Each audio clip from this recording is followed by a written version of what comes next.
सुप्रभात। मैं हूं जगेंद्र राणा और आज की हमारी आध्यात्मिक चर्चा का विषय है मीराबाई।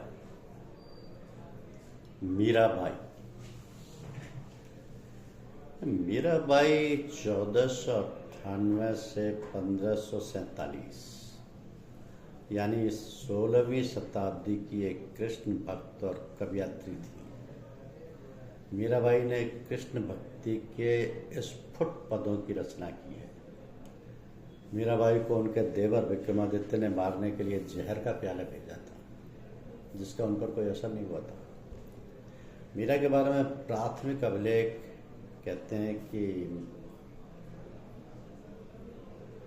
मीराबाई का जन्म 1498 ईस्वी में पाली के कुर्की गांव में दूधा जी के चौथे पुत्र रतन सिंह के घर हुआ। ये बचपन से ही कृष्ण भक्ति में रुचि लेने लगी थी। मीरा का विवाह मेवाड़ के सिसोदिया राज परिवार में हुआ। चित्तौड़गढ़ के महाराजा भोजराज इनके पति थे, जो मेवाड़ के महाराणा सांगा के पुत्र थे। उनके पति 1518 में दिल्ली सल्तनत के साथ चल रहे युद्धों में से एक में घायल हो गए थे और 1521 में युद्ध के घावों से उनकी मृत्यु हुई। तो खनवा के युद्ध में बाबर पहले मुगल सम्राट के खिलाफ उनकी हार के कुछ दिनों बाद उनके पिता और ससुर राणा सांगा दोनों की मृत्यु हो गई। तो पति की मृत्यु के बाद उन्हें पति के साथ सती करने का प्रयास किया गया, किंतु मीरा इसके लिए तैयार नहीं हुई। मीरा के पति का अंतिम संस्कार चित्तौड़ में मीरा की अनुपस्थिति में हुआ और मीरा की मृत्यु पर भी मीरा माता ने अपना श्रृंगार नहीं उतारा, क्योंकि वह गिरधर को अपना पति मानती थी। वे विरक्त हो गई और साधु संतों की संगति में हरि कीर्तन करते हुए अपना समय व्यतीत करने लगी। तो पति के परलोकवास के बाद इनकी भक्ति दिन प्रतिदिन बढ़ती गई। ये मंदिरों में जाकर जहाँ मौजूद कृष्ण भक्तों के सामने कृष्ण की मूर्ति के आगे नाचती रहती थी। अब मीराबाई का कृष्ण भक्ति में नाचना और गाना राज परिवार को अच्छा नहीं लगा। राणा सांगा की मृत्यु के बाद विक्रम सिंह मेवाड़ के शासक बने। एक लोकप्रिय किंवदंती के अनुसार उसके ससुराल वालों ने कई बार उसकी हत्या करने की कोशिश की। प्रयासों में मीरा को विष का गिलास भेजना और उसे ये बताना कि ये अमृत था और उसे आभूषणों की जगह सांप की टोकरी भेजना शामिल था। किसी भी मामले में उसे कोई नुकसान नहीं पहुंचा गया। सांप चमत्कारिक रूप से सोने के आभूषण बन गए और विष ने मीराबाई पर कोई असर नहीं किया। एक अन्य किंवदंती के अनुसार विक्रम सिंह ने उसे खुद को डूबने के लिए कहा। जब ऐसा करने का प्रयास करती है तो पानी पर तैरती रहती है। घर वालों के इस प्रकार के व्यवहार से परेशान होकर वह द्वारका और वृंदावन चली गई। वह जहाँ जाती थी वहाँ लोगों का सम्मान मिलता था। लोग उन्हें देवी के जैसा प्यार और सम्मान देते थे। मीरा का समय बहुत बड़ी राजनीतिक उथल पुथल का समय रहा है। बाबर का हिंदुस्तान पर हमला और प्रसिद्ध खानवा का युद्ध उसी समय हुआ। इन सभी परिस्थितियों के बीच मीरा का रहस्यवाद और भक्ति के निर्गुण मिश्रित सगुण पद्धति सर्वमान्य बनी। तो मीराबाई के भक्ति गीत को पदावली कहा जाता है। अन्य कहानियों में कहा गया है कि मीराबाई ने मेवाड़ का राज्य छोड़ दिया और तीर्थ यात्राओं पर चली गई। अपने अंतिम वर्षों में मीरा द्वारका या वृंदावन में रही, जहाँ किंवदंतियों के अनुसार वह 1547 में कृष्ण की मूर्ति में विलीन होकर चमत्कारिक रूप से गायब हो गई। जबकि ऐतिहासिक साक्ष्यों की कमी के कारण विद्वानों द्वारा चमत्कारों का विरोध किया जाता है, परंतु एक व्यापक सहमति है कि मीरा ने कृष्ण को अपना पति माना, भक्ति के गीत लिखे और भक्ति आंदोलन काल के सबसे महत्वपूर्ण कवि संतों में से एक थी। तो मीराबाई की कई रचनाएं आज भी भारत में गाई जाती हैं, ज़्यादातर भक्ति गीत के रूप में। हालांकि उनमें से लगभग सभी की शैली दार्शनिक है। उनकी सबसे प्रिय रचनाओं में से एक है पायो जी मैंने राम नित्य धन पायो। तो मीरा की कविताएं राजस्थानी भाषा में गेय पद हैं, जबकि हजारों छंदों का श्रेय उन्हें दिया जाता है। विद्वान की राय है कि उनमें से ज़्यादातर मीरा के ही लिखे हुए हैं। उनके समय की उनकी कविता की कोई पांडुलिपियाँ नहीं है। मीरा की कविताओं का सबसे व्यापक संग्रह 19वीं शताब्दी की पांडुलिपियों में मौजूद है। कविताओं की प्रामाणिकता स्थापित करने के लिए विद्वानों ने विभिन्न कारकों पर ध्यान दिया है। तो मीरा की जो काव्य शैली है वो भी प्रतिष्ठित है, क्योंकि मीराबाई का जन्म कहते हैं सन 1498 ईस्वी के लगभग राजस्थान में मेड़ता के पास चौकड़ी ग्राम में हुआ था। उनके पिता का नाम रतन सिंह था। वे जोधपुर संस्थापक राव जोधा की पौत्री थी। नरसी का मायरा, राग गोविंद, राग सोरठ के पद, गीत गोविंद की टीका, मीराबाई की मल्हार, राग विहाग एवं फुटकर पद तथा गरबा गीत आदि मीरा की प्रसिद्ध रचनाएं हैं।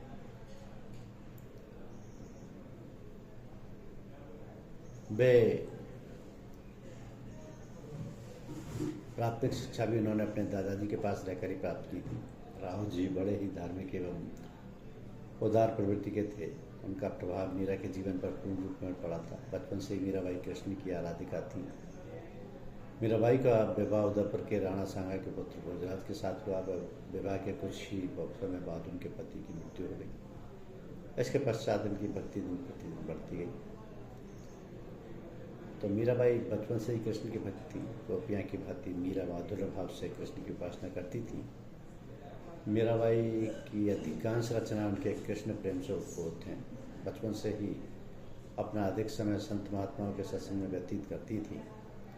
मंदिर में जाकर उनके अपने आराध्य की प्रतिमा के समक्ष मीराबाई आनंद विहाल होकर नृत्य करती थी। उनका इस प्रकार का व्यवहार उदयपुर की राज मर्यादा के प्रतिकूल था, तो परिवार के लोग उनसे रुष्ट रहते थे। मीरा जिन पदों को गाती थी तथा भावी रूप होकर नृत्य करती थी, वे ही गेय पद उनकी रचना कहलाए। नरसिंह जी का मायरा, राग गोविंद, राग सोरठ के पद, गीत गोविंद की टीका, मीराबाई की मल्हार, राग विहार आदि मीराबाई की प्रसिद्ध रचनाएं हैं। मीरा की फुटकर रचना और पदों का संग्रह मीराबाई की पदावली नाम से किया गया है। इसके रुक्मणी, मंगल, नरसिंह जी का मायरा, फुटकर पद आदि हैं। मीराबाई के काव्य में उनके हृदय की सरलता, तरलता, निश्चलता स्पष्ट रूप से प्रकट होती है। मीराबाई ने गीत काव्य की रचना की तथा उन्होंने कृष्ण भक्त कवियों की परंपरागत पद शैली को अपनाया। मीराबाई के सभी पद संगीत के स्वरों में बंधे हुए हैं। उनके गीतों में उनकी आवेशपूर्ण आत्मव्यक्ति मिलती है।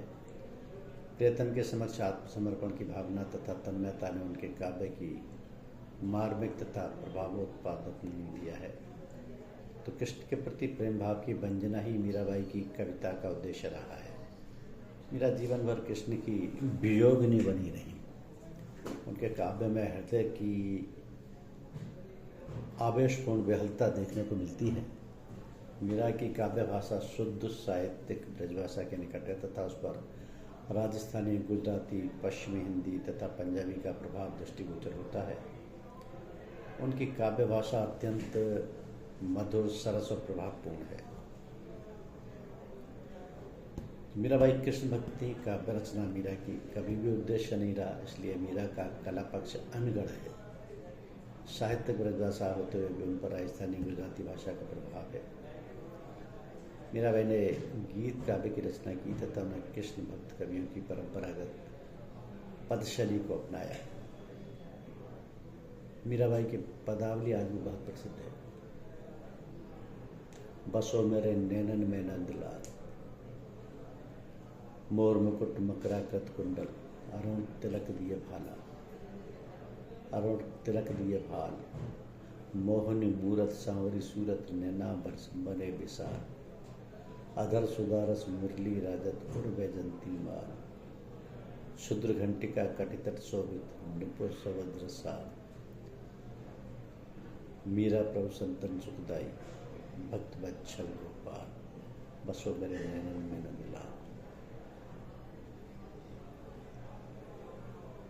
तो मीराबाई का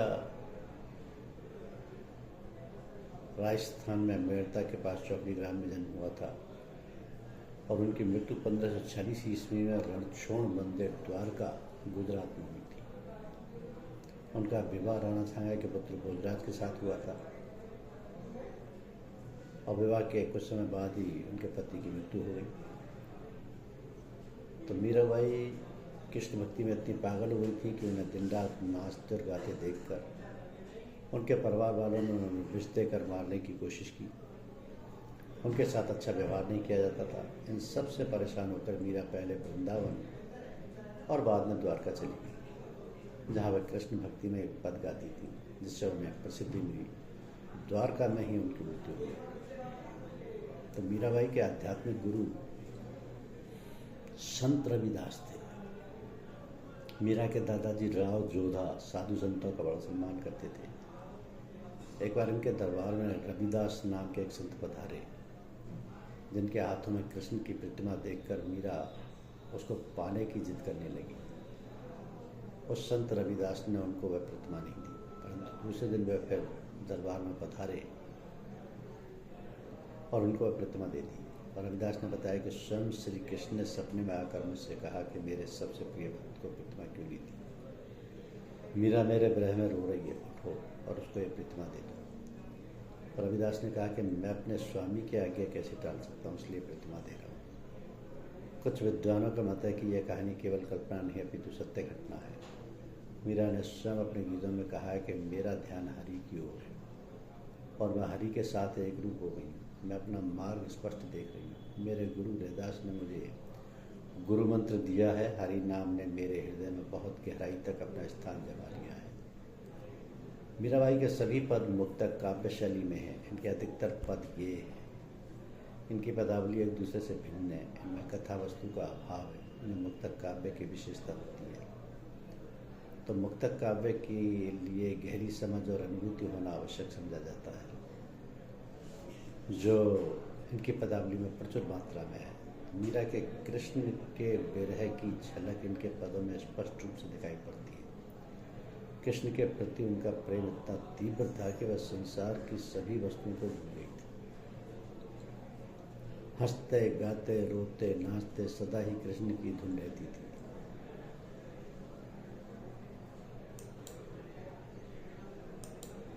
हिंदी साहित्य को अपनी रचनाओं के रूप में प्रेम की थाती देने वाली मीराबाई ने भक्ति को एक दिव्य और अद्भुत परिभाषा दे दी। युगों की दूरियां खत्म करके कृष्ण से एकाकार कर लिया और उनकी आराधना में जो कुछ लिखा वही शास्त्र बन गए। माटी के भाषा में अपना पद रचने वाली मीरा जैसा दूसरा भक्त कभी खोज पाना मुश्किल है, क्योंकि उन्होंने जो कहा वही कर दिखाया। हिंदू धर्म परंपरा में श्री कृष्ण के बहुत से भक्त हुए। बहुत से लोगों के बारे में दावा किया जाता है कि उन्हें श्री कृष्ण की कृपा मिली है, लेकिन मीराबाई एक ऐसी अनन्य भक्त हुई जिन्होंने सारी शास्त्रीय परंपरा को किनारे छोड़ दिया और जो कुछ किया उसी से भक्ति की परिभाषाएं बन गई। तो बाकी सभी भक्तों ने अलग अलग संप्रदायों का सहारा लिया, अलग अलग तरीके अपनाए, भजन पूजन और साधना की, लेकिन मीरा ने जो कुछ किया वही साधना बन गया। तो गोपियों को भी श्री कृष्ण से बहुत प्रेम था, लेकिन गोपियाँ वो थीं जिन्होंने श्री कृष्ण को देखा था, बचपन में उनके साथ खेली थी। मीरा ने महज एक मूर्ति देखा, बचपन में ही खुद को उस मूर्ति को समर्पित कर दिया, कोई कामना नहीं थी, सिर्फ अपने इष्ट में लीन होने की इच्छा थी। तो प्रभु की आराधना करने वाले बहुतायत भक्त प्रभु की कृपा मांगते, अपने लिए सुख और ऐश्वर्य मांगते। मीरा का तो विवाह ही राज परिवार में किया गया, वहाँ सारे सुख थे, लेकिन सब छोड़कर मुरली वाले के पीछे चल दी। आराधना में जो कुछ लिखा वो हिंदी साहित्य की थाती बन गई, भक्तों का भजन बन गया, जबकि मीरा तो सिर्फ अपने लिए गा रही थी। युगों के अंतर का भी मीरा के लिए कोई अर्थ ना था। कलयुग में उन्होंने द्वापर के कृष्ण से नाता जोड़ा, तो किसी शक्ति को उसे तोड़ने नहीं दिया। रीतियों कुरीतियों को ऐसे तोड़ दिया जैसे इन बातों का कोई अस्तित्व ही ना हो। राजस्थान समेत देश के बड़े हिस्से में पति के मरने के बाद ब्याहता के सती हो जाने की परंपरा थी। मीरा की हालत हुए उनके ब्याहता पति के कुल के कर्णधारों ने मीरा को सती हो जाने की सलाह भी दी। मीरा तैयार नहीं हुई, आखिर अखंड सुहागन जो थी। तो कहा जाता है कि चित्तौड़ की गद्दी पर विक्रमादित्य के बैठने के बाद मीरा पर बहुत अत्याचार किए गए। चरणामृत बताकर उन्हें विष दिया गया। विश्वास इतना गहरा था कि पी गई। और कुछ भी ना हुआ। सारे अत्याचार सहकर तकरीबन साल भर तक चित्तौड़ में बनी रही। फिर चित्तौड़ छोड़ दिया और ब्रज आ गई। जब उन पर ये सारे अत्याचार किए जा रहे थे तो मीरा महज 18 या 20 साल की थी। लक्ष्य के प्रति उनके समर्पण को देख और समझकर महात्मा गांधी ने मीरा को सत्याग्रही बताया। कहें भी क्यों नहीं, मीरा ने सीधे राणा को कूड़ा भी बताने में किसी तरीके का वह नहीं माना। तो मीरा की जो साहित्य साधना है वो अद्भुत है। समर्पण ऐसा है कि युगों की दूरियां मिटाकर कृष्ण से जा मिलती है। दर्शन और भक्ति की शास्त्रीयता मीरा के पीछे पीछे आती दिखाई देती है।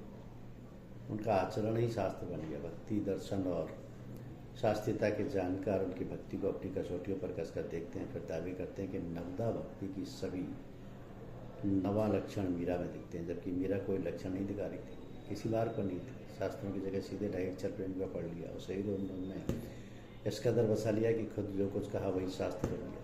मीरा के पद कबीर, सूर और तुलसी जैसे भक्त कवियों की रचनाओं में से किसी तरह कमतर नहीं माने जाते। मीरा का काव्य किसी भी तरह से कथानक पर आधारित नहीं है। इसका आधार तो सिर्फ अनुभूति है। बाह्य जगत की किसी भी घटना से उनकी किसी पंक्ति का कोई लेना देना ही नहीं है। युगों का अंतर है, फिर भी मीरा का सशक्त प्रेम इसे सहज ही पार कर लेता है। राधा से तो मीरा की तुलना होती ही है और रुक्मिणी का जिक्र आने पर भी मीरा की चर्चा की जाती है। किसका प्रेम कितना था, इस पर भी बहस चल पड़ती है। लेकिन इन सारी तुलनाओं के बीच देखने की जरूरत है कि मीरा तो महज अपने हृदय में बसने वाले गिरधारी की थी। ना कभी रास रचाया, ना ही उनके साथ महल में रहे। प्रेम और उनके समर्पण की ऊर्जा है जिसने उन्हें श्री कृष्ण की पटरानी बना दिया। यही नहीं, खुद मीरा को राधा रानी से कोई द्वेष या ईर्ष्या भी नहीं है। यहाँ तक कि राधा की ओर से वो गाना को कहते हैं कि अगर वंशी राधा ने ले ही लिया तो वो मुँह से गाएं और हाथों से गायों को घेर कर लाएं। ये अनन्य प्रेम का अनन्य प्रेम से अद्वैत का भाव है कि मीरा ने दूसरे कृष्ण भक्तों की तरह कोई अलग मत या संप्रदाय नहीं बनाया, ना ही बने बनाए किसी धार्मिक खेमे में शामिल हुए। बस प्रेम और प्रेम की वो तीव्रता जिसमें प्रिय को ही राम और हरि भी मान लिया। उनके कृष्ण सिर्फ कृष्ण ही नहीं रह गए, बहुत से पदों में उन्होंने राम या हरि के तौर पर कृष्ण को गाया है। प्रेम में पूरी तरह पक चुकी महान मीरा की इस अभिव्यक्ति की तुलना अद्वैत करते हैं। हालांकि फिर से बताने की जरूरत नहीं है कि मीरा किसी भी मत का पालन नहीं कर रही थी। हाँ, उन्होंने अपने कृष्ण को अनेक नामों से संबोधित किया, अनेक नामों से संबोधित किया। तो उस समय उन्हें कृष्ण नहीं मिले, लेकिन कालिकाल में इसका पुनर्जन्म हुआ। हालांकि ये कथा है क्योंकि उस समय कृष्ण किसी गोपिका को नहीं मिले थे। इसी तरह इस लोक को छोड़ने को लेकर भी कई कथाएं। एक मान्यता तो यह है कि ये कृष्ण का गान करते हुए उन्हीं के विग्रह में लीन हो गई थी, क्योंकि मीरा तो हमेशा कृष्ण में ही लीन रही। धन्यवाद।